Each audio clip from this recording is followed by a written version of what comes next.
Vamos a proceder a nuestra rutina de siempre. Cancelamos todos los micrófonos. Le pido a Henry y a Bernardo que mantengan el suyo abierto y vamos a comenzar nuestra sesión número 165. Bienvenidos todos los ex jesuitas, sus esposas, sus familias, los invitados a esta tertulia. Bienvenido de nuevo, Henry. Aunque ya les envié toda su información profesional con la invitación, Bernardo Nieto, quien fue el contacto con Henry, nos va a presentar brevemente la persona de Henry. Adelante, Bernardo. Muchas gracias, Darío. Pues de verdad que me complace, no por halago, presentar a un verdadero experto en relaciones internacionales. Henry actualmente dirige toda el área de relaciones internacionales y la decanatura en la Universidad Militar de Colombia. Ha sido recientemente nombrado después de haber pasado exitosamente por la Universidad Javeriana, la Universidad Sergio Arboleda, la Universidad Militar. Bueno, todas las universidades que tienen en alto nivel su estudio de relaciones internacionales. Su formación es como politólogo en la Universidad Nacional, tiene 2 maestrías y su doctorado lo está terminando en la Universidad de los Andes, eh, con una exitosísima maestría en París. Lo conocí a Henry en el Club Javier, que para mí es una experiencia realmente muy enriquecedora de personas como nosotros, pero que tienen la dicha de tener a un conferencista pagando. Nosotros tenemos la dicha grandísima de tenerlo gratis. Muchas gracias, Henry, por tu generosidad. Nos dio una charla maravillosa sobre qué ha sucedido detrás de esta lucha fratricida y larga ya entre Rusia y Ucrania. Y hoy creo que Henry nos la va a adobar un poco también con su visión, lo que está sucediendo entre Palestina e Israel. Sin más, Henry, qué Henry, alegría tenerte. Sí, Darío. antes de que Henry nos hable, les quiero decir que él tiene solamente hasta las 4:30 de la tarde. Entonces vamos a dividir el tiempo, los 45 primeros minutos rápido de la presentación, después los 45 minutos de preguntas y respuestas, ojalá muy rápidas, y a las 4:30 entonces nosotros tendremos, cuando Henry se retire, una breve sesión sobre nuestro blog y les queremos hacer algunas preguntas. Adelante, Henry. Bueno, no, muchísimas gracias. De verdad, cuando Bernardo me dice de esta posibilidad, pues dije, no, claro que sí, yo por supuesto que me organizo, Bernardo, como sea, y ahí estaré compartiendo de verdad pues, con hermanos exjesuitas. Fui filósofo de segundo año, entonces pues me siento más que como en casa también en este sentido. Y pues bueno, por eso también siempre muy cercano a la universidad y pues el Club Javier, que me parece que, si me permiten un poco el término, para mí es un disfrute y creo que Bernardo se ha dado cuenta, que de verdad lo disfruto y lo paso muy bien en el club. Estoy un poco distanciado porque pues tal cual asumí ahorita un nuevo reto, pero pues siempre como tratando de estar cercano a todo lo que podemos hacer ahí con la universidad. Entonces, bueno, sin más preámbulo, porque pues tal cual como han señalado, pues una agenda apretada, vamos a hablar, voy a compartir aquí mi pantalla.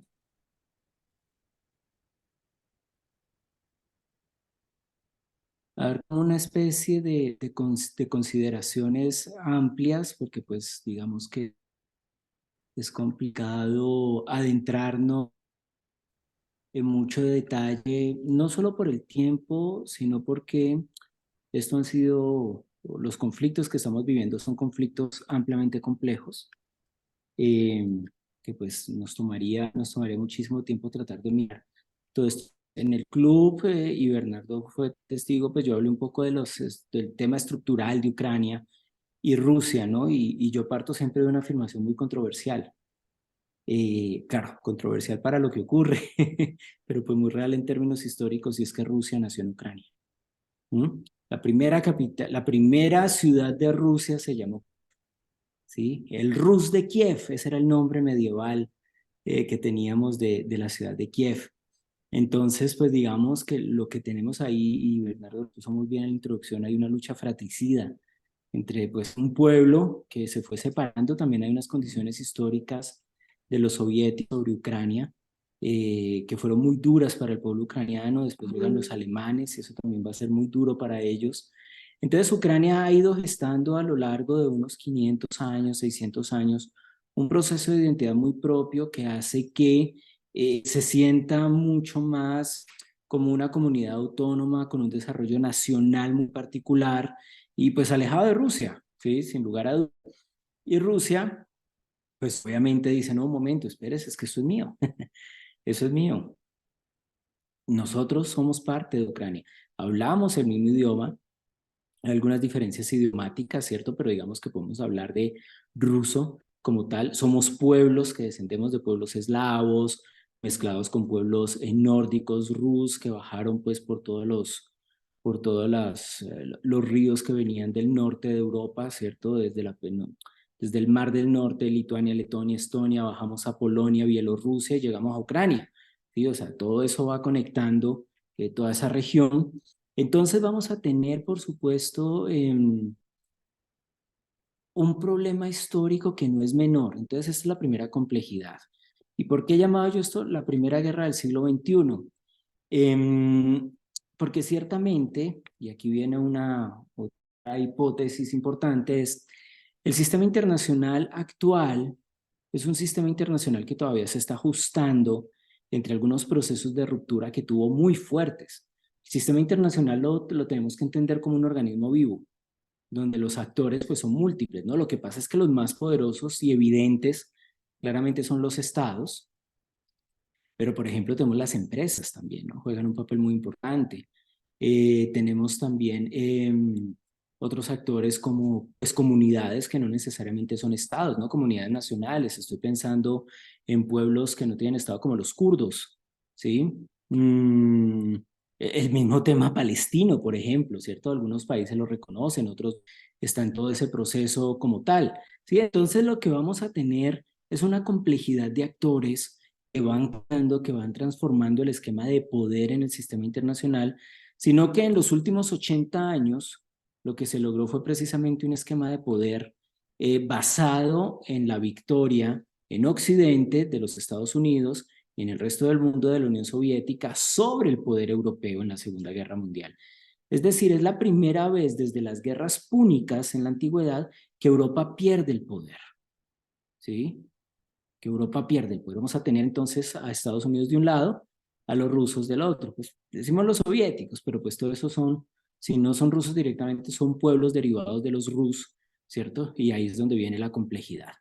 El presidente Putin así lo ve y así lo vio, y esta frase la lanzó en el año 2008 en la Conferencia de Seguridad de Múnich. Un modelo unipolar no solo es inadmisible, sino que también resulta imposible en el mundo contemporáneo. En ese momento, él en Alemania, en esa conferencia en 2008, él ya estaba advirtiendo de que el mundo tiene que cambiar, ¿ok? De que hay potencias, y entonces aquí toca ver tres niveles de países en el mundo. Las potencias globales, que en este momento solo hay una. Potencias con vocación global, que tenemos a Rusia, tenemos a China, tenemos en este momento pues la misma Inglaterra, que fue una potencia global, pero que ahorita no tiene esa capacidad.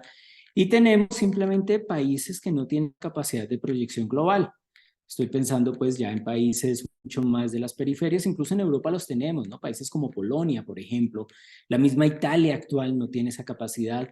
España, después de ser un gran país, pues ya ni siquiera tiene la vocación global de ser un imperio global, ¿sí? Entonces, digamos que en ese último grupo, en ese último conjunto, tenemos una gran cantidad de países. Los otros, los poderosos, son un club contadito con las manos, ¿cierto? Sino que hay unas condiciones que han hecho que haya países que siempre estén en el juego del poder mundial, entre esos Rusia. Y la primera condición que siempre tenemos ahí entre manos es que Rusia es el país más grande del mundo. Entonces, primero no podemos ignorar esa condición geográfica. Segundo, que Rusia siempre está disputando los primeros puestos de producción energética del mundo, tanto de petróleo como de gas. Es un país petrolero y es un país gasífero, ¿cierto? Por eso las sanciones económicas no le hacen nada.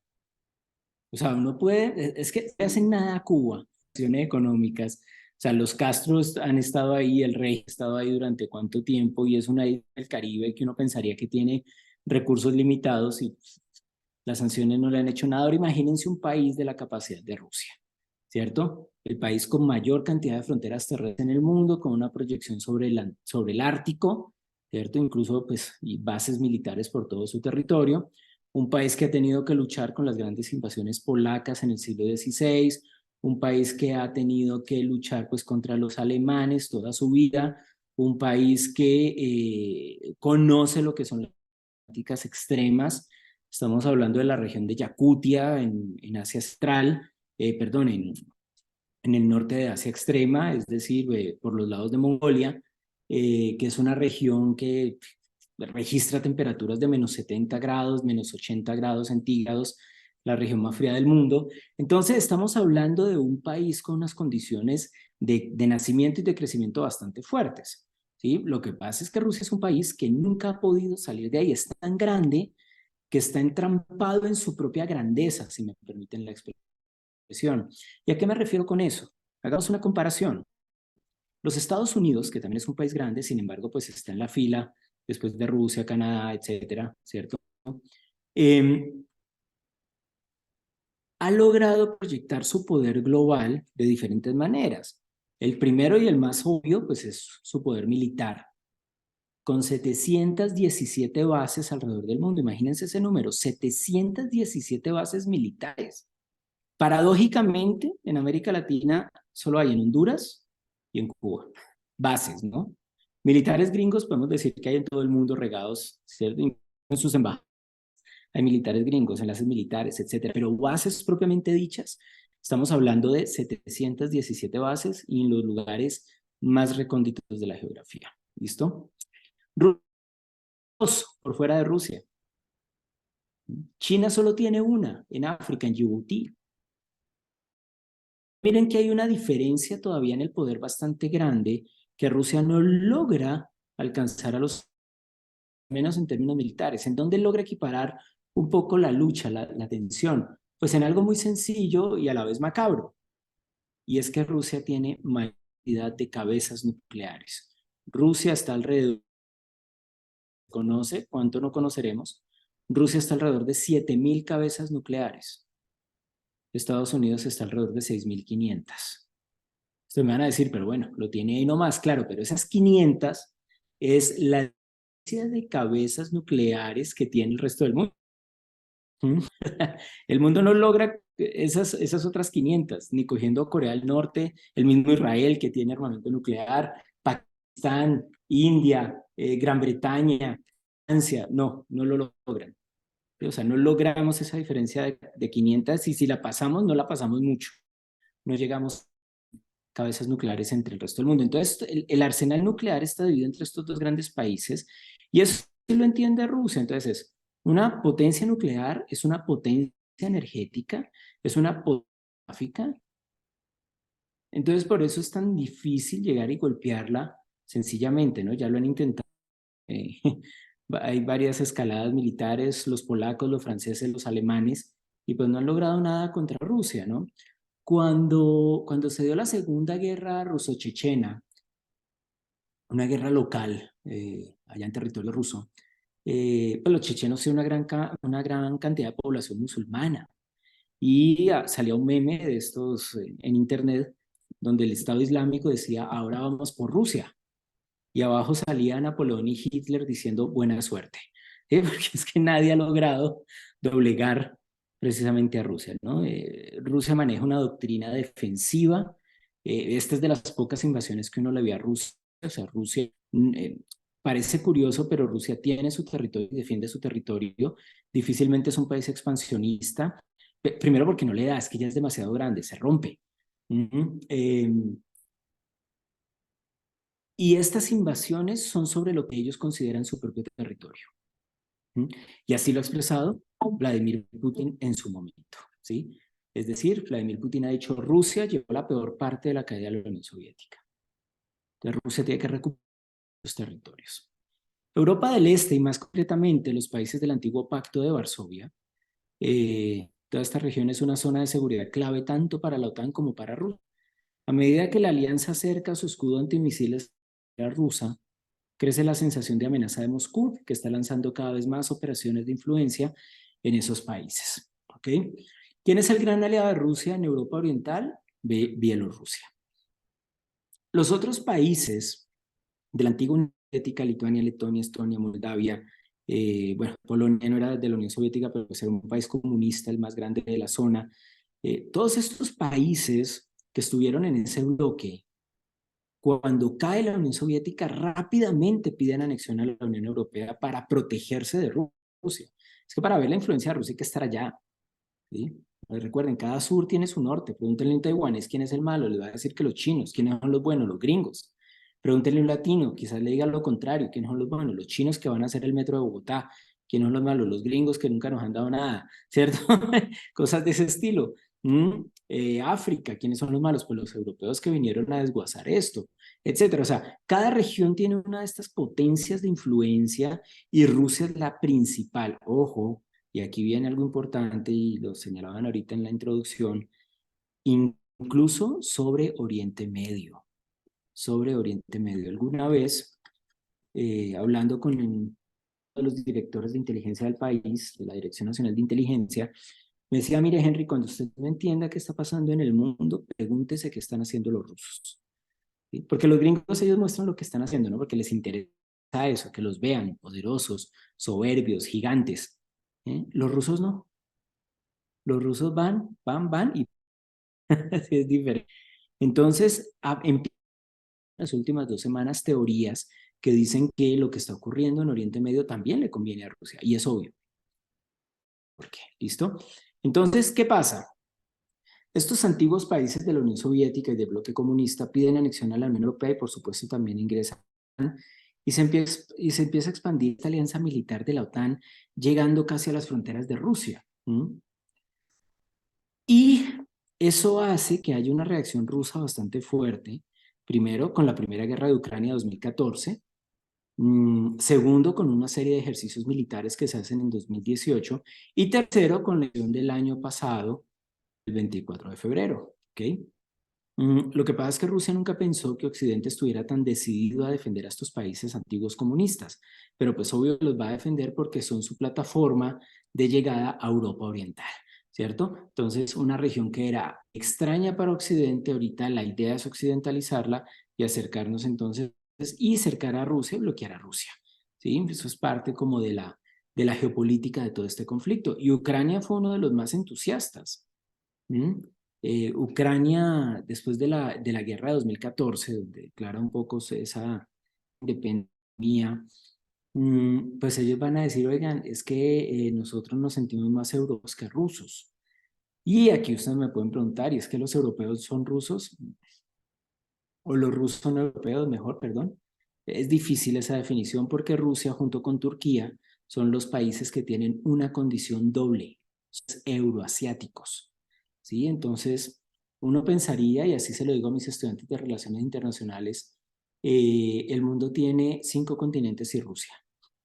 ¿Sí? Y estos perros viejos, pensemos, no sé, en un mastín napolitano gigantesco, furioso, pero que está en la puerta de una casa y si quiere lo muerde, si quiere no lo muerde, lo deja pasar, etcétera. O sea, Rusia hace un poco este ejercicio como de arbitraje en esa zona y se convierte en un enemigo para Occidente bastante importante, ¿no? Y se alía con otro enemigo natural de Occidente que es China, ¿cierto? Porque China desde las guerras del opio de 1840 se pasó rápidamente a un bloque antioccidental. No lo culpo por todo lo que en este caso Gran Bretaña pues hizo con China. La guerra en Ucrania es un conflicto en curso que comenzó en 2014. Es importante considerar el contexto histórico y político en el que se desarrolló. Y el contexto histórico y político es que los ucranianos fueron desarrollando una identidad nacional bastante importante. Si ustedes miran, y por eso escogí esta imagen de 2014, las estatuas son totalmente vikingas, ¿no? Que uno cree que los vikingos no llegaron tan abajo, no, los vikingos son los padres de la Europa medieval. ¿Sí? Los romanos son los padres de la Europa naciente. ¿Sí? Y los vikingos son los padres de la Europa medieval, por eso, digamos, llegan hasta Alemania, llegan incluso al sur de España, llegan a Francia. Hay un vikingo famoso, Rollo, es conde de Normandía, y sin contar pues todo el territorio que se le tragaron a Gran Bretaña en todo lo que fueron las tierras danesas dentro de las Islas Británicas, ¿no? Entonces, los vikingos, que es un pueblo fascinante que hasta ahorita estamos redescubriendo a nivel de análisis histórico y de las relaciones internacionales o de la historia del sistema internacional, y vamos a las complejidades de Europa Oriental, que también vienen pues de esa época. Entonces tenemos a los romanos, tenemos a los nórdicos, tenemos a todo el imperio de Constantinopla y tenemos a los eslavos. ¿Sí? Entonces Ucrania se sentía mucho más vikingo, una combinación entre vikingos y eslavos, bastante importante, menos moscovita, que ya fueron los cruces posteriores hacia los rusos, y vamos a tener ahí como a los nacientes rusos, pero el resto, todo, o sea, todo lo que es Lituania, Letonia, Estonia, Moldavia, Polonia, o sea, todos los NIAS van a ser pueblos que se van a identificar mucho más con los pueblos vikingos. Ahora bien, cuando se forma la Unión Soviética en el siglo XX, y esto es algo que se descubrió un poco después, vamos a tener que los soviéticos estaban haciendo un genocidio sobre Ucrania, ¿sí? Estaban acabando con los ucranianos. Por eso las regiones menos fronterizas frente a Rusia, como el Donbass, Donetsk y Donbass, que son las regiones que ahorita ya son prorrusas, esas regiones van a asumir una postura antisoviética. Por eso los alemanes llegan invadiendo la Unión Soviética en la Segunda Guerra Mundial. Pues estos ucranianos van a salir felices a recibirlos porque los estaban matando los soviéticos. Por eso Putin ahorita dice que Ucrania es un país nazi que hay que desnazificar. Así lo ha dicho. ¿Sí?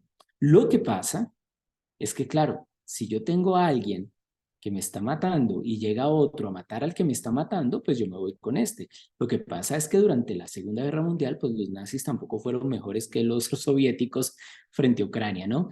Entonces, sin embargo, quedaron simpatizantes de ambas partes. Quedan, y por eso al principio de la guerra, hace un año nos mostraban por ejemplo, el ejército de Azov, que era una estructura paramilitar de inspiración que incluso algunos decían tienen símbolos nazis, todas estas cosas. No se me haría extraño, porque pues la historia nos muestra que sí hay una simpatía, pero que también tiene su lógica, ¿no? Bueno, ¿qué pasó con la República Socialista de Ucrania? Pues se acaba. Y se acabó rápido, pues se acabó a finales, con el fin de la Guerra Fría, porque miren, las regiones separatistas precisamente son las regiones que están más hacia Europa, ¿cierto? Que ya limitan pues con los otros países de Europa Oriental, y que tienen ya alguna parte en lo que es el Cáucaso. Aquí empieza toda la región, perdón, de los Balcanes, empieza toda la región de los Balcanes, de Rumania, ahorita esto es Serbia, Herzegovina, etcétera, etcétera. ¿Sí? Tenemos aquí, entonces miren cómo acercándome a Rusia, tengo menos apoyo a la independencia, porque estos países sí fueron siempre muy rusos, ¿sí? Y en efecto su población es rusa.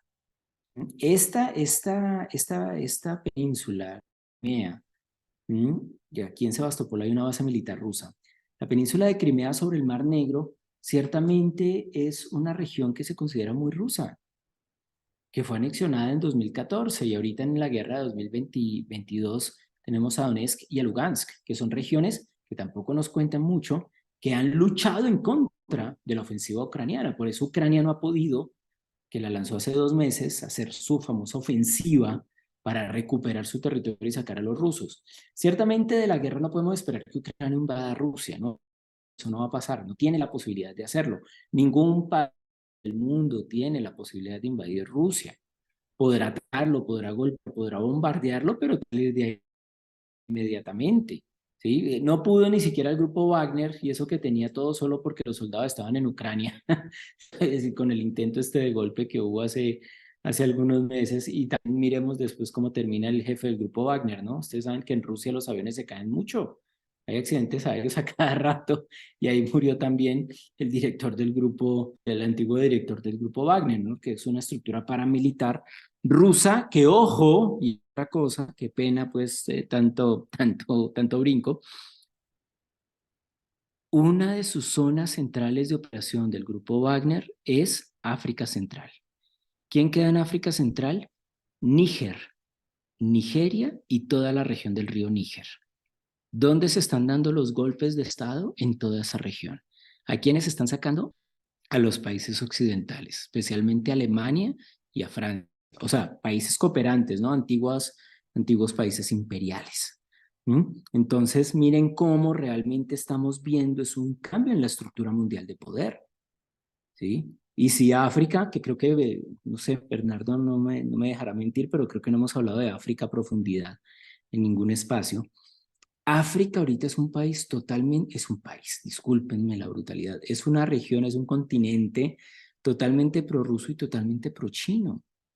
Y tiene su sentido lógico, porque China ha ayudado a desarrollar el país, ha ayudado a desarrollar la región, especialmente en países como Nigeria, como Angola, como Madagascar. Angola tiene metro, la capital de Angola tiene metro, se lo hicieron los chinos. Las avenidas de África hoy en día son una cosa que envidiamos en América Latina, ¿sí? ¿Quién construyó eso? China. ¿Quién ha ayudado a todos estos señores de la guerra ahorita en África? Rusia, con sus estructuras pseudo-legales como el grupo Wagner, ¿sí ven? Entonces, ¿cómo estos países, especialmente Rusia, sí empieza a moverse para sacudirse un poco en el sistema internacional? Entonces, la invitación es, damos el conflicto de Ucrania como la parte en caliente de un conflicto mucho más grande de cambio de poder en el sistema internacional. Eventualmente Rusia puede ser la que añora ser, no lo sabemos. No lo sabemos porque, como les digo, el poder militar estadounidense todavía es muy fuerte. Aparte de las bases que yo les decía, también tiene 13.500 aeronaves en su fuerza aérea. Rusia tiene 3.000, China tiene 2.000 algo. Estados Unidos tiene 17 portaaviones, 11 en uso, 7 flotas, comandos en todos los continentes. O sea, es un poder militar que todavía no es tan fácil de derrotar en términos militares. En términos económicos, pues Estados Unidos sigue siendo la principal potencia económica del mundo, un PIB gigantesco. China lo tiene ella un poco más cercano, pero todavía le falta mucho a China también, ¿no? Para llegar a tener ese poder. Entonces tiene poder político y poder económico. Tiene Estados Unidos. ¿Qué es lo que está afectando a Estados Unidos? Su pésima política exterior ha cometido muchos errores en los últimos 20 años. Después del 11 de septiembre ha sido complejo para ellos. Y su crisis interna, ¿no? Esa división que se está en todo el mundo entre los radicales de un lado y los radicales del otro, eso pues tiene muy golpeado también a Estados Unidos.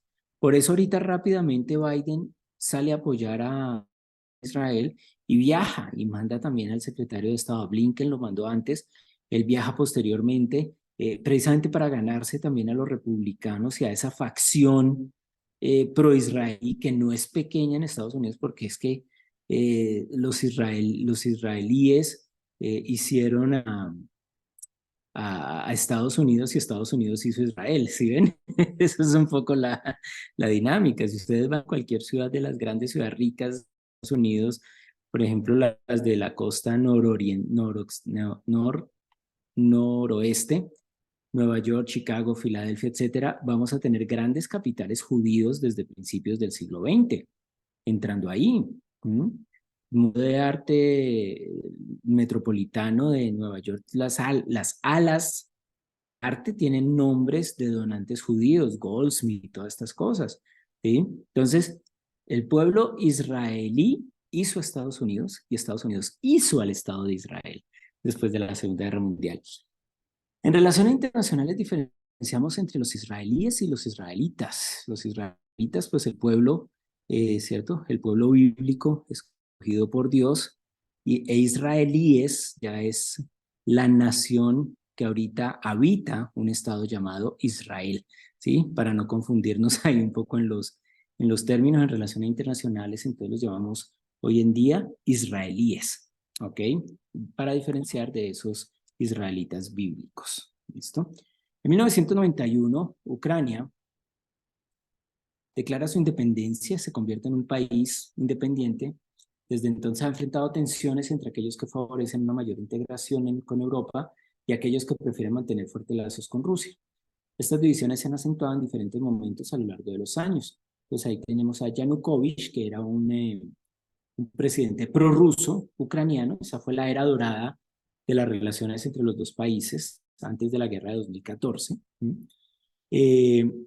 Y precisamente esa cercanía a Rusia pues llevó a los sectores proeuropeos a manifestarse y nos llevó a las revueltas de 2014 en las que Rusia llega, interviene y pues se toma Crimea, ¿no? Aprovecha un poco el desorden. En febrero de 2014 la situación se intensifica cuando Yanukovych es destituido, huye del país, ¿okay? Se anexa a Rusia la región de Crimea, la península de Crimea,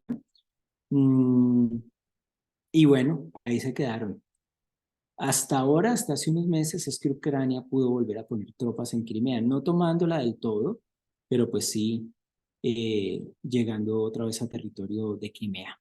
Ahí está la base de Sebastopol, que es una de las dos militares que tiene Rusia por fuera de Rusia, que es la de Sebastopol ahí en Crimea, y la de Tartus en Siria. ¿Sí? Por eso cuando a mí me dicen es que empezaron a disparar misiles de Siria, pues déjenme sospechar, por favor.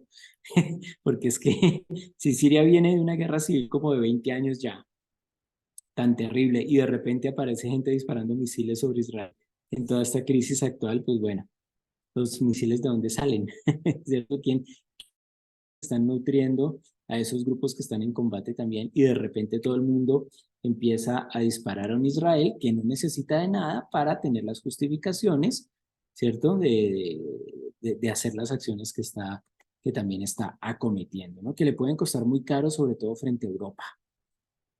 Posteriormente estallan tensiones en las regiones orientales de Ucrania, donde hay un fuerte lazo ruso y una presencia rusa fuerte. Y los separatistas, porque eso no lo cuentan de la guerra, pues es que hay separatistas ucranianos, hay gente que no quiere ser ucraniana y rusa. Y ahí es donde se declaran las repúblicas de Donetsk y Lugansk. Y ahí tienen la bandera, ¿cierto? Miren que no es una bandera rusa, ucraniana, y ahí tienen a un separatista ucraniano, o sea, un separatista, ¿cómo les diríamos? Donetskense, ¿sí?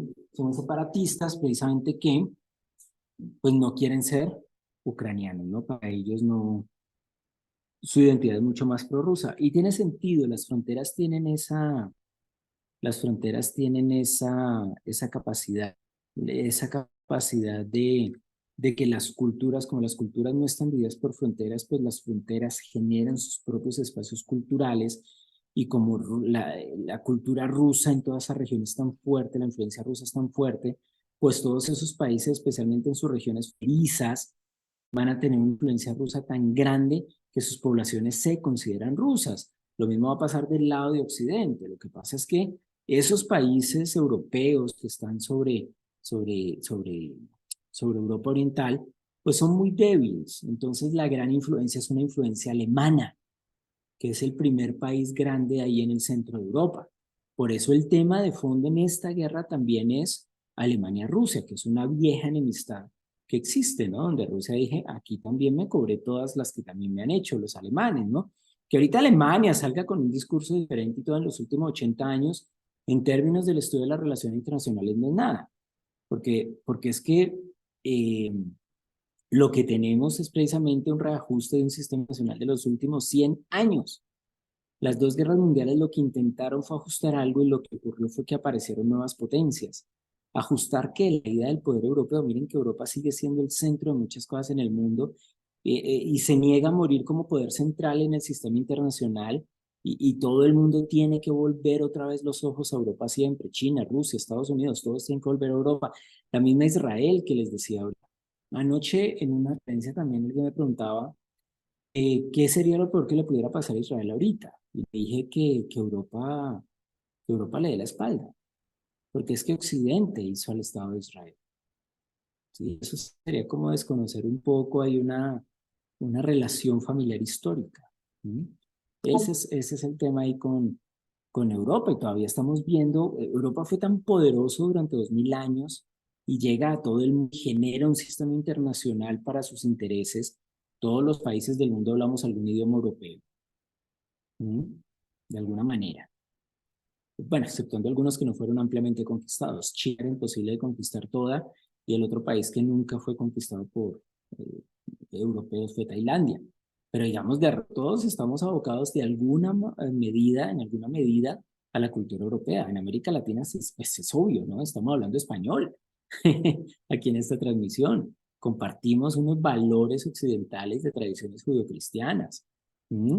Y pues, sin contar, pues Japón, ¿no? Que fue occidentalizado también a la fuerza por la guerra y por la religión. Sin contar, pues, la India, ¿cierto? Que a pesar de que tiene sus propias dinámicas, porque es un país también demasiado grande y demasiado diverso, pues hay regiones donde la influencia europea se siente también mucho más, sin contar África, y de ahí viene el odio histórico que puede tener África por Europa. ¿Mm? El gobierno ucraniano, bajo la presidencia de Poroshenko, el siguiente presidente, después de Yanukovych,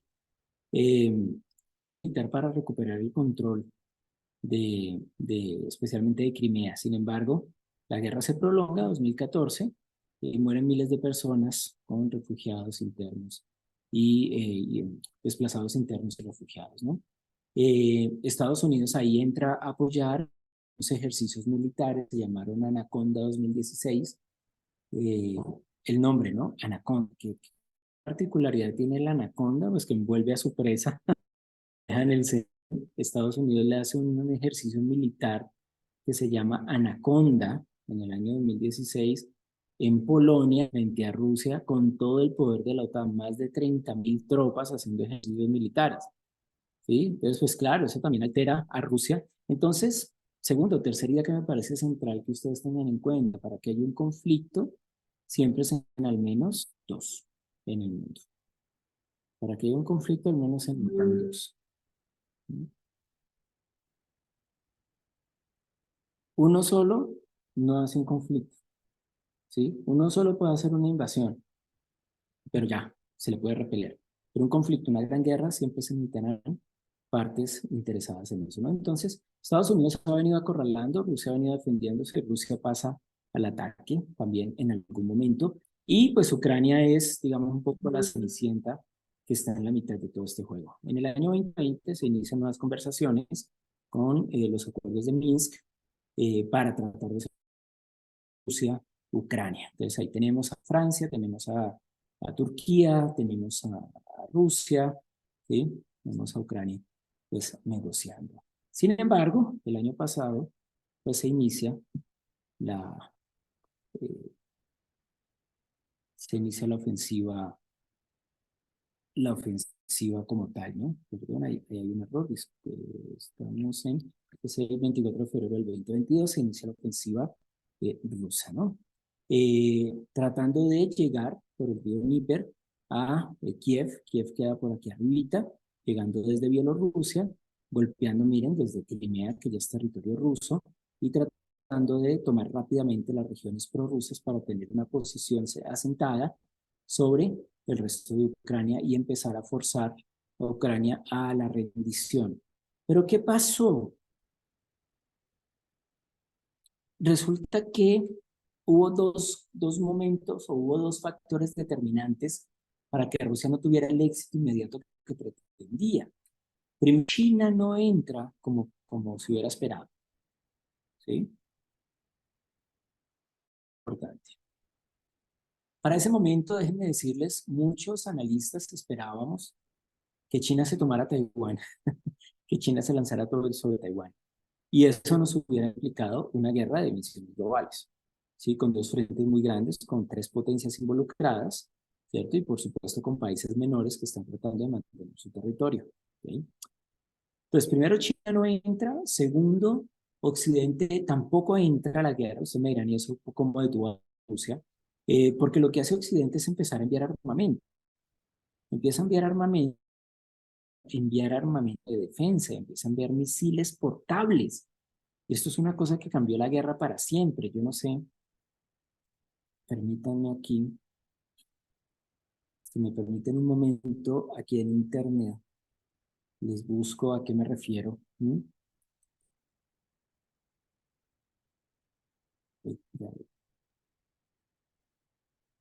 Estos misilitos, que son los Javelin, cambiaron la guerra para siempre. ¿Por qué? Los misiles ya los carga un soldado. Esto ya no tiene que ir en grandes carros, ¿sí? Y esto es un No, misil. no los vemos, Henry, no los vemos. ¿No los ven? Ah, ya, No. perdón. Voy entonces aquí a retomar. Muchas gracias.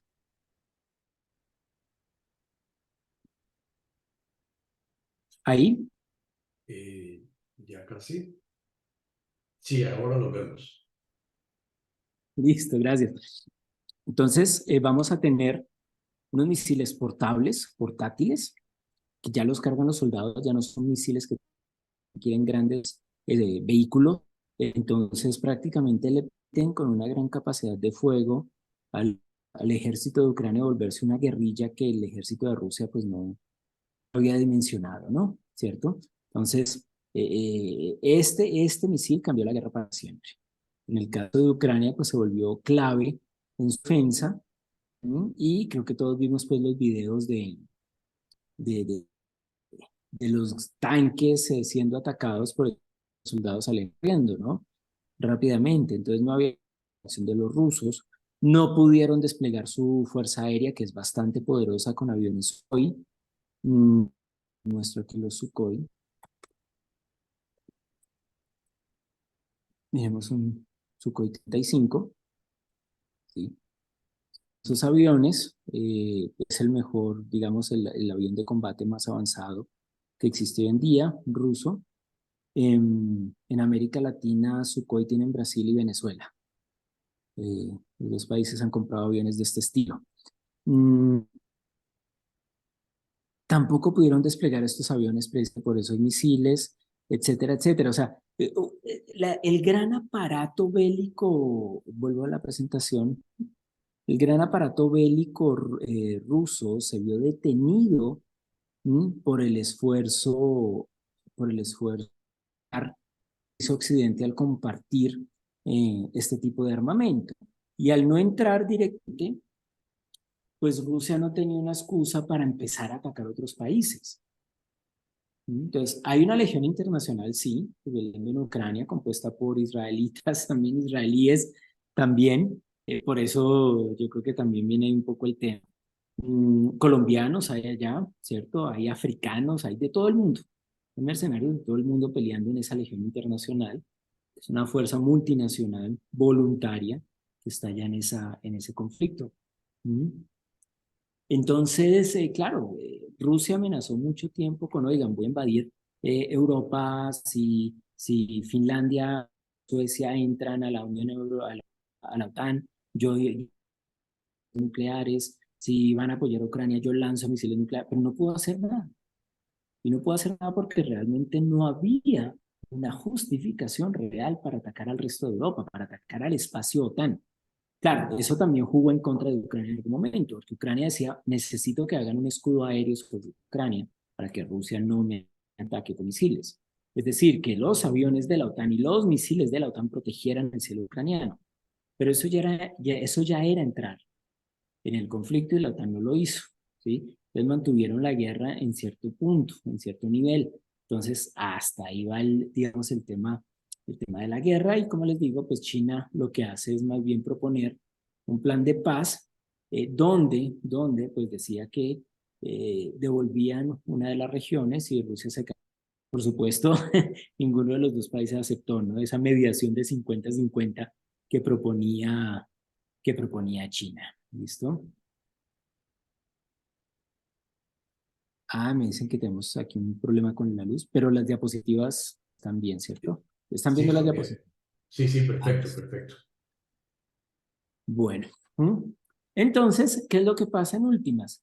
Rusia, aquí está, aquí la tienen. Además es que esta parte, miren que los países de Europa Oriental, o sea, lo que es Alemania, Polonia y Ucrania son muy grandes, junto con Bielorrusia, este de aquí, ¿sí? Entonces, claro, pues, una anexión de Ucrania automáticamente es una anexión de Bielorrusia, que no se molestaría en defenderse, son lo más prorruso que hay. ¿Mm? Pero también piénsenlo desde Moscú. Si yo pongo la OTAN aquí, ya tengo la OTAN en Turquía. Ya Armenia, perdón, Georgia, que es este amarillo de acá, ya pidió anexión. Y eso que ya esa parte del Cáucaso uno se pregunta si sigue siendo europeo o no, como para entrar a la OTAN. ¿Y qué tanto Atlántico Norte hay por acá, no? Como para entrar a la OTAN, ¿sí? Y entre Ucrania, pues miren que encerré a Rusia. ¿Mm? Entonces, Rusia también dice, no, espérense un momento, porque es que, a ver, esto está complicado. ¿Mm? O sea, ustedes de todas formas me están cercando, por eso estos países de acá han sido o fueron prudentes hasta antes de la guerra con el tema OTAN. Dijeron, no, nosotros no vamos a entrar. Estos más oscuros, pues sí son los fundadores propios de la OTAN, ¿sí? Como tal, en su momento. ¿Listo? Sabemos que la guerra de Putin contra Ucrania nunca será una victoria. Lo dijo el presidente Biden, que ahorita pues se encuentra también en otro frente de guerra, que es el de Israel. Y permítanme ahí unas anotaciones menores sobre el tema de Israel, como para entrar un poco al diálogo que podamos tener en esta segunda parte. Ya me gasté como 50 minutos, qué pena. Yo sé que me han dicho como 45. Darío, qué Tranquilo, pena. tranquilo, no hay problema. Unas anotaciones menores sobre Israel, y el tema Israel-Palestina. ¿Por qué en este momento divide tanto al mundo lo que antes parecía ser un consenso? Por varias cosas, porque si bien Hamas, que es un grupo terrorista del que la autoridad palestina ha logrado distanciarse, cosa que antes no pasaba, ¿sí? Palestina condena a Hamas y dice Hamas es un grupo terrorista que no nos representa, ¿sí? Israel cometió un error muy grande al enfocar, ¿sí?, todo su ataque sobre zonas urbanas. Ese es el problema del terrorismo. Entonces, una guerra en zonas urbanas es costosísima en términos de vidas y en términos de un desastre humanitario atroz, que es lo que está ocurriendo. ¿Sí? Entonces, ya la gente dice, oiga, venga, ya tenemos una guerra en Ucrania, pilas con Palestina e Israel. Además, porque esos dos pueblos, todos estos pueblos semitas, tienen una condición muy particular. Están expandidos por todo el mundo. Uno cree que solo los judíos son los expandidos.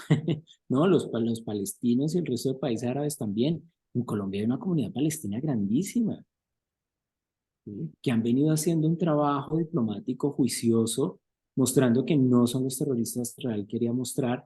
Entonces mucha gente está asimilando el problema como el problema de un grupo terrorista totalmente condenable, porque pues, bueno, no todos lo han condenado, pero el 99% de los países del mundo han condenado el ataque de Hamas.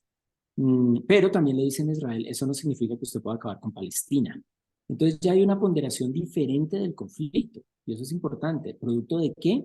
De que Palestina ha hecho un trabajo juicioso de que lo reconozcan como Estado, tiene embajadas, ha sido ordenado, ha tratado de distanciarse de estos grupos terroristas. La autoridad palestina ahorita pertenece a otro grupo político, al Fatah, pues no es Hamas. Entonces, precisamente pues viene un poco ese distanciamiento que le genera legitimidad a la autoridad palestina frente al resto del mundo. Y por el otro lado, pues la gente ya dice, bueno, ya Israel, ya, o sea, ¿hasta cuándo con el cuento, cierto? O sea, ¿hasta cuándo lo que ocurrió con el pueblo judío les da a ustedes patente de corso para hacer lo que quieran en el mundo, ¿no? ¿Cierto? Por eso Europa también está cuestionando el tema de la ayuda sobre Israel, y está pidiendo, por favor, que haya corredores humanitarios para poder atender a Gaza. Y pues el presidente Biden también va a eso, oiga, venga, ¿cómo podemos atender también a los palestinos? Porque a mí no me interesa que el resto de países musulmanes se me levanten en la región, especialmente tres que yo no quiero tocar. Irán, y ya vamos a hablar de Irán. Irak, ¿sí? Irak pues ya tiene una historia vieja con Estados Unidos. Y Arabia Saudita, que es su principal socio en la región, que uno también cree que es Israel, ¿no? No, es Arabia Saudita. A Israel es el que le dan armas, Israel es el que le dicen, sí, venga, pero el que pone y el que manda en la región es Arabia Saudita, es como nadie más. Si usted tiene la plata, usted tiene el poder, ¿no? Eso, como dicen los gringos, follow the money, ¿ok? Y el tema de Irán, que viene el segundo mito grande del problema de la región. Siempre se piensa que el pueblo guerrero que ha luchado, que se ha abierto paso, es el pueblo de Israel, el Estado de Israel. Discúlpeme, todos estos pueblos son los pueblos guerreros terribles, o sea, terribles en el sentido de que son profundamente aguerridos. Irán en la guerra contra Irak, Irán, por favor, Irán es el imperio persa, los Hasashin persas, ¿no? Los grandes guerreros de la antigüedad de toda esa zona, ¿cierto? Mientras los judíos estaban peleando que si somos Judá, que si somos, ¿qué somos?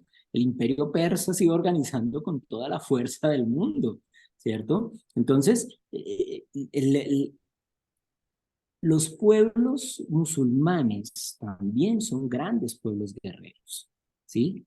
Lo que pasa es que, pues claro, después de la Segunda Guerra Mundial, yo creo que un poco más por el complejo de culpa de Occidente, con todo el tema de la guerra, pues se asumió que es que el pueblo de Israel era un gran pueblo guerrero, un pueblo que se defendía, un pueblo que salía adelante, y pues todos sabemos que desde las guerras judeo-romanas, ¿sí? De los primeros 100 años de esta era, ¿sí? Después de Cristo, hasta, hasta, hasta pues el gran exterminio que hacen los nazis, el pueblo judío iba paseando por todo lado y detestado por todo el mundo, ¿no? Recuerden el tema de los judíos sefardíes en España, que ahorita lo están volviendo a llamar, el tema de los rusos y los rusos incluso tienen su palabra para el tema y es pogromo. ¿Qué es pogromo? Es disturbio creado para eliminar minorías, especialmente judíos. Esa es la definición de pogromo en ruso, ¿sí? Entonces, cinco es el caso de Dreyfus, también otro judío en Francia a finales del siglo XIX. Es decir,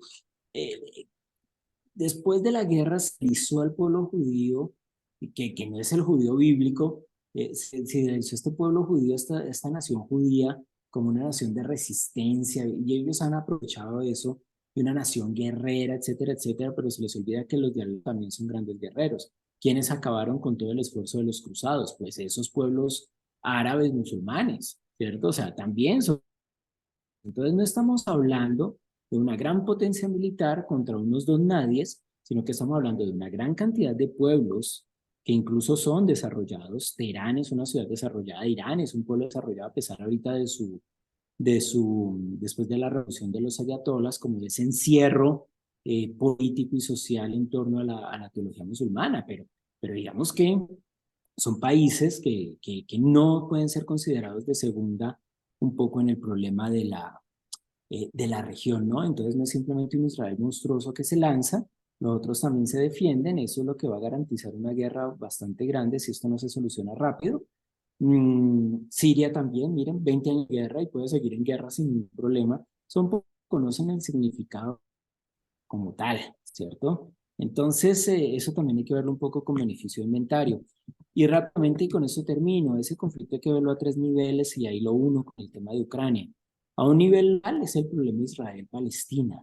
A un nivel regional es el problema de los musulmanes, no de los árabes, porque está Irán es un pueblo persa.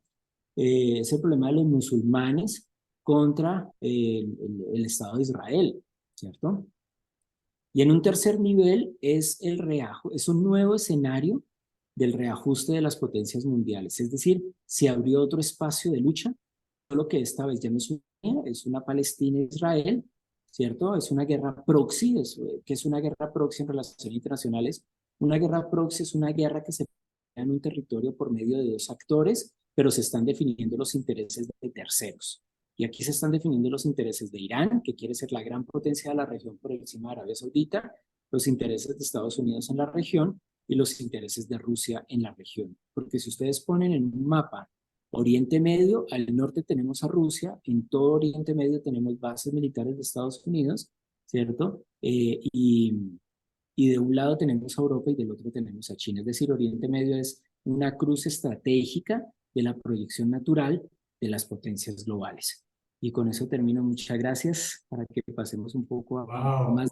Wow, qué maravilla, Henry, qué espectáculo de presentación tan comprensiva.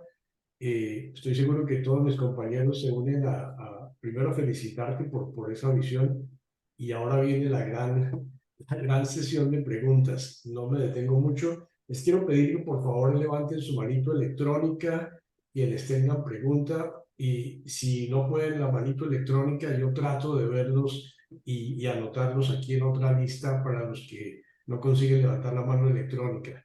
Pero yo sé que hay muchas preguntas, muchos comentarios. Espero que mis compañeros, ya hay dos, tres, Jorge Luis Puerta y después Bernardo Nieto. Adelante, Jorge Luis. Gracias, Darío. Muchas gracias. Realmente yo estaba pensando en que era importante que te tocara también lo de Israel y Hamas, y te agradezco mucho que lo hayas hecho. La primera pregunta que tenía Gracias. yo es, ¿por qué me dices que el punto de partida del cual has partido tú es polémico que Rusia haya nacido en Ucrania? ¿Por qué lo planteas como polémico? Eh, vale, no, no, lo planteaba un poco como polémico, es porque como la línea de defensa de Ucrania y Occidente ha sido que Ucrania y Rusia son dos pueblos diferentes, con identidades diferentes, ciertamente en términos históricos no importa lo que nos digan, son pueblos similares, como si Antioquia se independizara y después me digan, no, es que Antioquia no tiene nada que ver con Colombia, no, tiene todo que ver con Colombia, cultura, idioma, expresiones, raza, ¿sí? Sino que ha sido el punto de partida diplomático de Ucrania. Y pues muchos dicen, no, es que Rusia no tenía derecho a, porque también ese argumento le ha servido a Rusia para decir, disculpen, es que somos lo mismo, entonces yo tengo derecho sobre esa tierra. ¿Sí? Entonces, eso hace parte un poco del quiz, Jorge Luis, es simplemente por eso. Qué bien, gracias, Henry. Bernardo Nieto y después William. Gracias, Henry. Maravilloso. Yo solamente quisiera formularte un par de preguntas. La primera, ¿qué condiciones ves tú que deberían cumplirse para que hagan paz esos dos países, Ucrania y Rusia? Y más o menos en qué tiempo consideras tú que podrían darse esas condiciones. E igualmente, aunque no lo hemos profundizado y quizás a lo mejor nos puedas dar otra charla sobre Israel y Palestina, etcétera, también qué condiciones podrían darse o deberían darse para que se hiciera la paz allí. Vale, bueno, empecemos, no sé cuál es más difícil, ¿verdad? Eh, yo pensaría, bueno, empecemos con el tema Rusia-Ucrania. Yo creo que la primera condición es un poco similar a lo que ocurre en la Primera Guerra Mundial y es el agotamiento económico de las partes, ¿sí? Si bien Rusia, yo les he dicho, pues es una potencia económica, de todas formas, en el sentido en que tiene muchos recursos naturales y tiene una industria militar bastante prestante y está buscando nuevos mercados para vender armamento y todas estas cosas para mantenerse vigente. Pues tampoco es que tenga el poder económico que pueda tener Estados Unidos, China, Gran Bretaña o Alemania, que son las principales del mundo, ¿sí? Entonces, primero eso, un agotamiento económico por un lado. Segundo, y ya es una condición interna rusa, y es que haya un golpe en contra de Putin, ya por agotamiento político del mismo país. Ustedes saben que pues a los dictadores y a los tiranos en la historia muchas veces esto les ocurre, los deponen para poner gobiernos que van a negociar, ¿cierto? O la misma muerte de Putin, ¿no? Una muerte natural que le permita a nuevas facciones llegar y negociar rápidamente para evitar pues una debacle política, social y económica que eso no se diese, pues ahí viene un punto y es el punto de negociación y yo creo que en ese punto de negociación el que más pierde sí es Ucrania, ¿no? Lo que sí se puede negociar es que las tres regiones, Crimea, Lugansk y Donetsk, queden en manos de Rusia, pero que Rusia permita la accesibilidad libre al Mar Negro, ¿cierto? De parte de Ucrania, ¿no? La navegación libre de parte de Ucrania de ese mar y lo reconozca como Estado. O sea, si usted me reconoce como Estado, yo le dejo las regiones. Un poco de la negociación en ese sentido, ¿listo? En el lado de Israel-Palestina es mucho más complejo porque es que ahí ya se combinan no solo elementos históricos nacionales, sino que ustedes saben que también hay un componente religioso, pero no por la religión en sí, sino porque lo religioso constituye un elemento fundamental nacional, ¿sí? Cosa que, digamos, en Occidente se ha separado un poco. Pero aquí hay una condición fundamental, ¿no? Entonces, claro, porque es que Israel está actuando como un país fundamentalista radical en este sentido. ¿Mm? Entonces, lo que aquí puede ocurrir es que Europa le diga a Israel, oiga, hasta aquí llego yo con usted. Y ya serían Israel y Estados Unidos solos contra el mundo. Y ahí sí ya Estados Unidos empieza a pensar, porque es que si bien Estados Unidos nunca lanza acciones en donde Europa no lo esté apoyando. Que uno pensaría que no, pero revisen bien y verán. Incluso la invasión de Irak, perdón, de Afganistán, después del 11 de septiembre. Inglaterra y España se fueron con él. ¿Sí? Que uno cree que fueron los gringos solos, no, países europeos se fueron con él también, ¿no?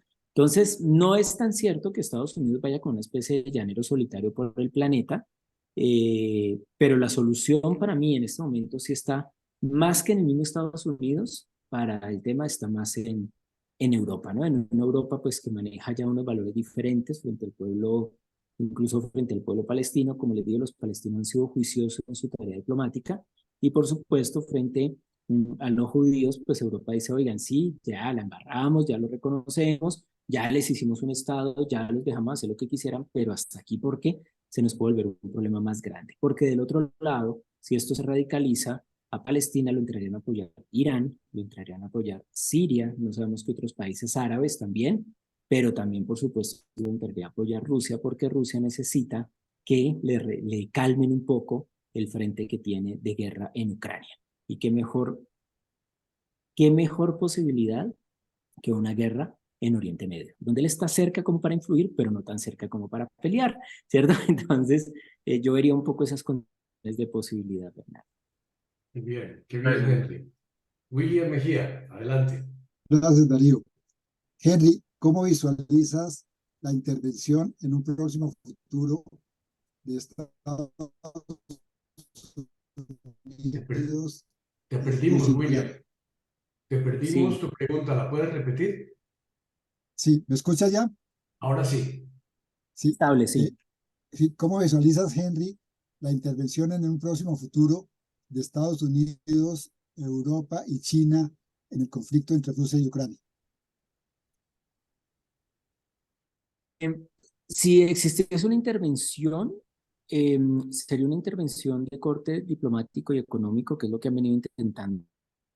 Yo creo que las intervenciones militares solo se darían en caso de que existiese un desastre inminente. Es decir, eh, Rusia llega a Kiev, Rusia se toma toda Ucrania, cosa que ahí sí ya Europa y Estados Unidos se cuestionarían, o que haya una crisis humanitaria inmanejable en la que toque intervenir y hacer lo que se llama una intervención humanitaria, que también es con fuerza, ¿cierto? Pero con otros objetivos, ya no con el objetivo de luchar una guerra, sino de proteger precisamente a los pueblos que están siendo afectados. Entonces, para que haya una intervención militar en Ucrania de parte de estos países, tiene que haber o un desastre inminente, como les digo, o una crisis de tal manera, una crisis humanitaria de tal manera que ya es insostenible para el resto del mundo. ¿Ok? De China, sí no lo espero, porque China, lo que yo sí veo de China es que está formando su propio frente. Entonces China lo veo más jugando un poco en el espacio diplomático, espacio económico, más que el lenguaje chino no es un lenguaje militar, a pesar de que tiene una gran capacidad militar, ¿sí? Pero recuerden Sun Tzu, la mejor guerra es la que no se da, la mejor batalla es la que no se lucha, ¿cierto? Entonces, y China eso lo sabe y lo conoce muy bien, y así ha venido construyendo poder en el sistema internacional. Gracias. Qué bien, gracias. Reinaldo Pareja, adelante. Y después sigue Edmundo y después Juan Laureano. Adelante, Reinaldo. Gracias, Henry. Magistral tu presentación. Por lo menos nos pusiste en perspectiva muchos puntos que todos teníamos confusos. Por lo menos yo los tenía confusos. La pregunta es muy directa. ¿Es factible que la OTAN acepte pronto a Ucrania? Y si eso pasa, ¿cambiaría el resultado del conflicto actual? Vale. Entonces, Reinaldo, voy a dividirla en dos la respuesta. ¿Es posible que acepten Ucrania? No. En este momento no se van a meter en eso. Ellos pueden aceptar a todos los que están al lado, para tratar de ganar una posición geopolítica frente a Ucrania. Pero Ucrania no, porque ya sería ellos meterse en el conflicto, ¿ok? Pero diga que se diese algún escenario hipotético, ¿sí? Entonces, ¿qué ocurriría en ese punto? Claro que cambia el equilibrio de fuerzas, porque la OTAN hoy por hoy es la alianza militar más importante en el sistema internacional. Entonces, tiene países con una gran capacidad militar como Estados Unidos y todo el Reino Unido, ¿sí? Alemania, que viene creciendo su capacidad militar, pero tiene países observadores y socios estratégicos que automáticamente pondrían a todo el sistema internacional en pie de guerra. No estoy hablando simplemente de países, por ejemplo, como Colombia, también estoy hablando como Costa Rica, estoy hablando de países como Argentina, estoy hablando de países en África, Suráfrica, ¿cierto? Que también juegan un papel dentro del esquema OTAN, así no sean miembros de la OTAN, pero socios estratégicos de la OTAN. Entonces, si se diese una condición hipotética en la que la Ucrania entra en la OTAN, estamos hablando de un desequilibrio de fuerzas ya demasiado evidente. Ahí lo que uno sí puede cerrar, Reinaldo, en la respuesta es con otra pregunta. Entonces, ¿China qué? Porque entonces se le crea un desbalance tal de fuerzas al sistema internacional que China tiene que cuestionarse como, porque entonces muchos de sus aliados periféricos, como son los países suramericanos y los países africanos, pues obviamente empezarían a disputarse entre la lealtad a China, una lealtad diplomática y económica, frente a una lealtad política militar frente a la OTAN. Y con eso cierro. Gracias. El Mundo Pérez, libera tu micrófono. Gracias, Darío. Henry, muchas gracias y pongo de presente una gran verdad que solamente podemos pensar con lo que sabemos mientras no aprendamos más. Y indiscutiblemente para personas como Reinaldo y como yo, tu presentación ha sido de tal naturaleza que nos permitirá pensar más de lo que podíamos pensar antes de esta reunión. Muchas gracias, Henry. Pregunto lo siguiente. Nos has dado una visión global de las posibilidades de acuerdos o de solución de los conflictos, tanto el de Ucrania con Rusia como el de Palestina e Israel. Las pistas del primero están relativamente claras. Con respecto al segundo conflicto, tengo una inquietud y es la siguiente, que hay un ingrediente profundo, atávico, desde la época de Abraham, cuando Ismael y cuando Isaac, que dan lugar a estos dos grandes mundos hoy por hoy, un gran ingrediente religioso. Por lo tanto, ¿quién en tu visión o qué organización puede llegar a ser la eficiente para un acuerdo que permita llegar a la solución generando la realidad y el respeto a los dos países consolidadamente aceptados por el resto del mundo? Ese ingrediente religioso como un ingrediente de aquellos que tengan o intenten ser intermediarios o amigables como componedores, ¿cómo lo ves, Henry? Sí. No, excelente pregunta. Porque sí, lo que yo les decía ahí que retomas muy bien, el componente religioso se vuelve un componente de identidad y de cultura muy fuerte en estos pueblos, ¿sí? Me atrevería a decir, y ya he empezado a ver algunas manifestaciones en internet, por ejemplo, Jews for Peace, una organización de judíos por la paz, ¿cierto? Como tratando de superar un poco esta serie de diferencias, acercándose. También sabemos que hay organizaciones del mundo islámico que tratan un poco lo mismo, pero entonces hay varias cosas. Primero, y considero, esto no viene después de los estados, porque los estados están metidos ahorita en su lógica de guerra. Pues estos esfuerzos no van a venir de iniciativas estatales, van a venir de iniciativas de la sociedad civil, ¿cierto? La sociedad civil que, segundo, muy cercanas al conflicto y sienten el dolor de la trinchera, si me permiten la expresión, que es lo que estamos viendo de ambas partes, porque hoy hubo funerales en Gaza y en Israel, ¿cierto? O sea, una cosa terrible de ambas partes, o sea, unas escenas atroces de niños de un lado y familias, Hamas masacrando las carreteras, Israel lanzando misiles. Entonces, o poblaciones que están muy cercanas a esa realidad y dicen, ya esto es suficiente, por hastío existencial lo hacen, o poblaciones palestinas y judías demasiado lejanas como para decir, tengo tanta distancia del conflicto que puedo pensarlo en otros términos, en términos relativamente más objetivos y puedo establecer diálogos. Entonces yo sí pensaría que tiene que venir iniciativas desde esa, desde esos sectores sociales. La pregunta, y ahí es un poco empezar a especular de que puedan empezar a liderar, o al menos hacer los llamados, ¿cierto? Hacer los llamados para que se pongan al menos a sentarse. Y ahí yo sí creo que pues el resto de instituciones religiosas del mundo pueden jugar un papel importante, ¿no? Eh, Indistintamente un poco de los credos, pueden ser el mismo Vaticano, ¿cierto? Que incluso tiene pues su característica de esto, pero también tenemos grandes organizaciones en ¿cierto? Organizaciones budistas que también trabajan a nivel político, a nivel social. Tenemos organizaciones ortodoxas que también están demasiado cercanos, que incluso lo han intentado con la guerra de Ucrania, ¿no? ¿Cierto? O sea, el cristianismo o sea, el cristianismo católico y la ortodoxia han tratado de acercarse en este tema de Ucrania, sobre todo pues porque también les pega directamente.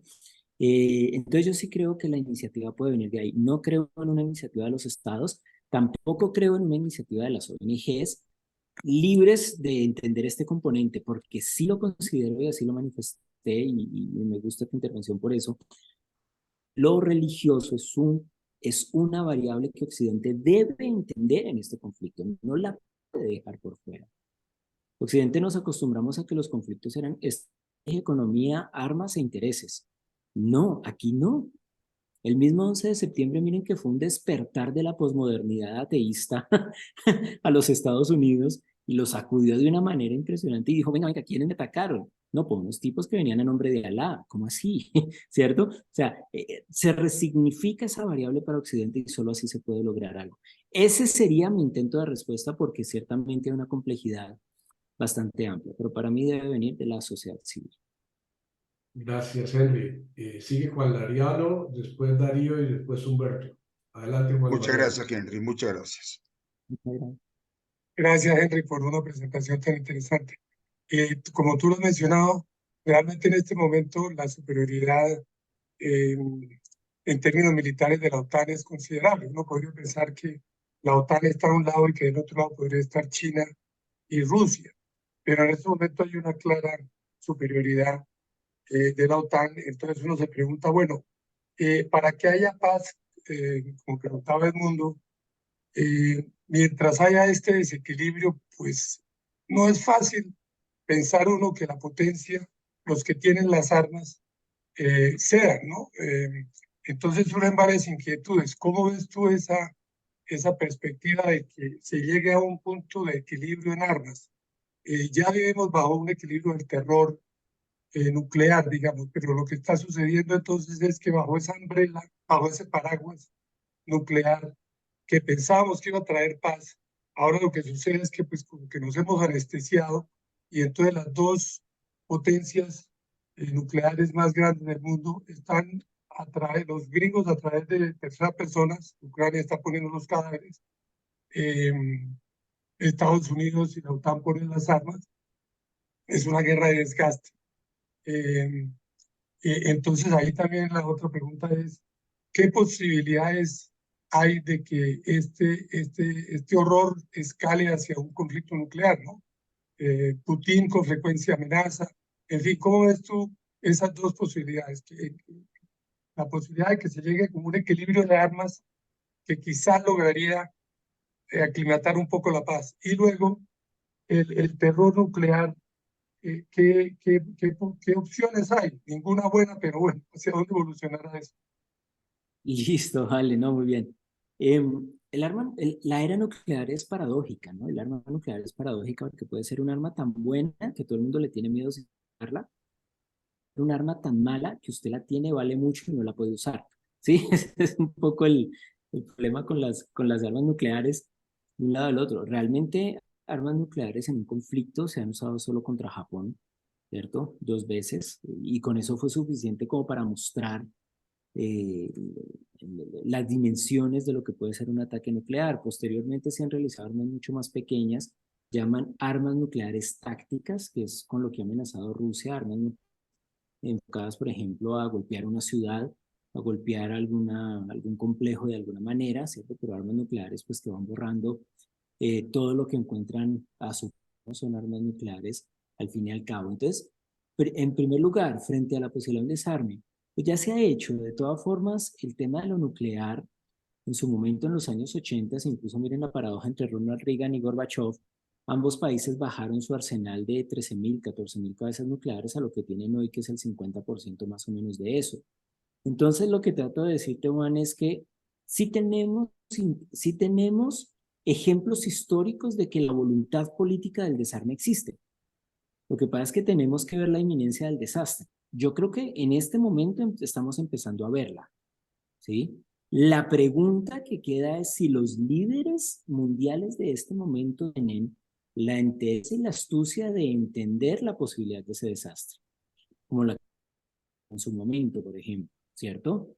Entonces, eso es lo que queda ahí un poco en el aire, porque ciertamente uno pensaría, no, pues vamos a escalar en términos militares, ¿hasta dónde? Como le dijo un general el general Lemay al presidente Kennedy con el tema de los misiles de Cuba, dijo, pues bombardeamos y que perseveren las mentes racionales, y le dijo, no, las mentes racionales somos nosotros, entonces no vamos a bombardear. ¿Sí? Entonces, ahí hay una combinación de elementos que hay que tener en cuenta, ¿no? Pero históricamente sí existe el desarme, sí ha habido la posibilidad. La naturaleza o la racionalidad política no es simplemente el poder por el poder, sino el poder como ejercicio, y si no hay un mundo para ejercer el poder, pues para qué, ¿cierto? La magnanimidad también me da poder en el sistema internacional. Y eso es lo que muchas veces experimentan también estas potencias, ¿no? Pero si me necesitamos al menos un cambio de gobiernos de los principales líderes, porque con los que hay no creo que lleguemos a un poco a eso. Y la segunda, que se me, disculpa, me repite la Sí, segunda, la la segunda pregunta partecita.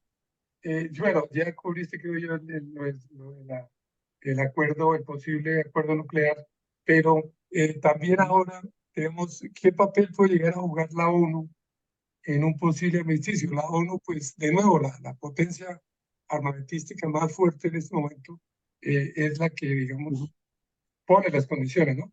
Entonces, la pregunta iba por la paridad. ¿En qué momento crees tú si se llegase a una paridad de armas entre la OTAN por un lado y China y Rusia por otro? Sí, digamos que ya viene por acuerdos que no van a ser acuerdos solo. La gran perdedora de lo que está ocurriendo ahorita en el mundo es la Organización de Naciones Unidas. ¿Por qué? Porque ella misma generó un sistema en que el Consejo de Seguridad y su esquema de veto iba a ser suficiente para evitar las guerras. Y no, porque es que resulta que en este momento los que están haciendo las guerras son los países del Consejo de Seguridad. Entonces, China y Rusia por un lado, Estados Unidos y sus amigos por el otro, ¿cierto? Estados Unidos, Francia, Inglaterra por el otro. Entonces, es muy difícil por ese lado, ¿no? Pero por fuera sí se pueden alcanzar acuerdos bilaterales que sí logren un poco esa paridad, ¿sí? ¿Cómo se puede lograr eso? Estimulando más esquemas de comercio, que es lo que siempre busca China, ya lo ha hecho, lo hace y lo sabe hacer bastante bien. De un poco de, como de relativizar esos frentes de batalla, ¿no? Pero rápidamente tiene que negociar tanto de Palestina como de Ucrania, ¿sí? O sea, son dos pueblos que están sufriendo cada uno en sus escalas y cada uno con sus condiciones históricas, lo están sufriendo algo relativamente similar, ¿cierto? Entonces, bueno, lo que primero hay que pensar, bueno, estos dos pueblos, ¿qué? Porque es que los que están armados vienen del otro lado, los que están armados son los que están defendiendo o apoyando. Palestina puede ser la Ucrania de Israel, ¿sí? Y Ucrania puede ser la Palestina de Rusia, para que me entiendan ahí un poco el símil, ¿no? ¿Cierto? Entonces pueden estar entrampados en un conflicto interminable en estas dos regiones, y no acabarlo nunca. Pero la posibilidad del desarme viene solo por acuerdos bilaterales cuando se siente la necesidad de los mismos, o por desastre, o por cambio de gobierno, o por agotamiento económico. Cualquiera de esas tres condiciones en algún momento se puede dar y ya se han dado. La Primera Guerra Mundial. Henry, nos quedan 5 minutos y quiero hacer mi pregunta y después se la paso a Humberto. La primera es el agotamiento económico que acabas de decir. Vivo en Miami y veo que el Partido Republicano tiene paralizado al gobierno americano y el gobierno americano no va a poder seguir financiando la guerra de Ucrania. Está parado el gobierno. La ayuda económica y militar va a ser imposible. ¿Eso será un factor? Segundo, Sí. Mi segunda pregunta, en Israel, el gobierno de Israel aparentemente tiene una oposición interna brutal. Es acusado de radicalismo y gente como Harari, un gran filósofo, se va en contra totalmente de eso. ¿Hay posibilidad de una caída del gobierno de Israel? Uy, buenísimo. Entonces, rápidamente a la primera. Sí, por eso el presidente Biden rápidamente apoya a Israel para tratar de ganar adeptos los menos radicales dentro del Partido Republicano y dejar al Partido Republicano sin discurso. ¿Sí? Sobre todo, pues usted sabe que ya el otro año empieza año electoral en los Estados Unidos. Pues ya empezaron con todas las campañas, pero el otro año es donde se pone mucho más candente. Entonces, por eso Biden buscó ese apoyo. Ustedes saben que los republicanos siempre han apoyado a Israel, incluso Trump puso la embajada en Jerusalén, ¿cierto? Entonces Biden con esa jugada lo que buscó fue eso. Lo que está haciendo ahorita es tratando de recoger como en billar un poco la jugada para que le sirva también hacia adentro. Soy escéptico que le sirvió por algo. No veo liderazgos claros dentro de los demócratas como para continuar con una línea fuerte, ¿cierto? Claro, los republicanos no están mucho mejor y el tema Trump es un fantasma que tiene también el Partido Republicano y Ron DeSantis no ha podido imponerse, por ejemplo, ¿cierto? Que es como una línea igual de dura, pero pues digamos que es una línea menos farandulera, si me permiten, dentro de lo que puede ser ahí la política republicana. Y en segundo lugar, sí, por eso Netanyahu también rápidamente declara la guerra. En otras condiciones internas de Israel se hubieran demorado un poco más, ¿cierto? Y eso lleva un poco a la teoría de la conspiración de si Israel sabía o no del ataque. ¿Cierto? Ustedes saben que en todos estos ataques siempre aparece un poco esa idea de que sabían y no dijeron porque les convenía. Pero Netanyahu y la oposición hicieron un gobierno de seguridad, un gobierno de coalición y eso le va a permitir a Netanyahu mantenerse vivo un tiempo. La pregunta es, si Israel empieza a recibir acciones negativas por sus operaciones sostenidas, ¿sí? ¿Qué tanto va a afectar eso a esa coalición? Y si la oposición, que es más de centro en Israel, entonces se va a abrir un poco de esa coalición de seguridad. Eso es lo primero.